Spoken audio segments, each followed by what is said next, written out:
এই পরীক্ষিত নেতারা। তখন অনেকেই আমাদেরকে দেখেছেন রাজপথে, আজকে হয়তো তারা ভুলে গেছেন বলেই আজকে আবার হকারদের উপরে অত্যাচার, জুলুম, নির্যাতন চালানো শুরু করেছেন। অভ্যুত্থানে হকার জীবন দেয় নাই, হকার জীবন দিয়েছে গণতন্ত্র, ভোটের অধিকারের জন্য লড়াই করেছে। সর্বশেষ আপনারা যে ভোটে নির্বাচিত হয়েছেন, লক্ষ লক্ষ হকাররা আপনাদেরকে ভোট দেয় নাই, ভোট দিয়েছে। কিন্তু দুর্ভাগ্যজনক ভাবে সত্যি এই দেশে বারবার জুলুম, নির্যাতন নেমে আসে গরিব মানুষের উপরে।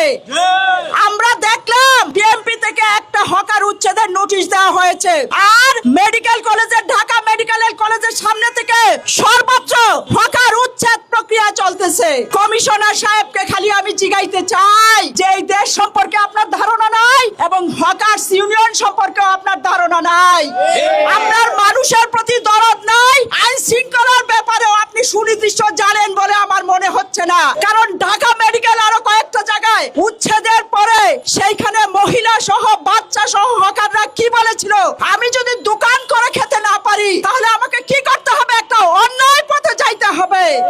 আজকে সরকারের কথা ছিল হকারদেরকে পুনর্বাসন করা, এবং আমরা দেখলাম প্রত্যেকটা সরকার এবং মেয়র সাহেবকে আপনারা দেখেছেন, অসংখ্য মেয়র সাহেবদেরকে আমরা দেখেছি, তাদের বিরুদ্ধে লড়াই করেছি।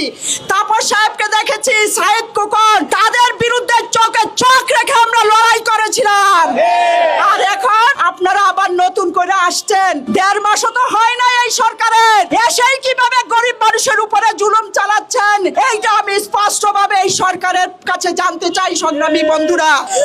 আর আপনারা যদি শক্ত থাকেন তাহলে ডিএমপি কমিশনার কি এই নোটিশ দিতে পারে না। তাই আজকে আমরা স্পষ্টভাবে একটা কথা বলতে চাই, গরিবের পেটে লাথি দিলে কোন সরকার ঠিকঠাক মতো চালাইতে পারে নাই। আপনারাও যদি গরিবের পেটে লাথি দেন, আমরাও সেই রকম লড়াই করে তুলবো সংগ্রামী বন্ধুরা। আরেকটা কথা বলতে চাই, আপনারা আপনাদের যে ইশতেহার সেখানে স্পষ্টভাবে বলেছিলেন পুনর্বাসন ছাড়া হকার উচ্ছেদ চলবে না। আমাদের দীর্ঘদিনের দাবি পুনর্বাসন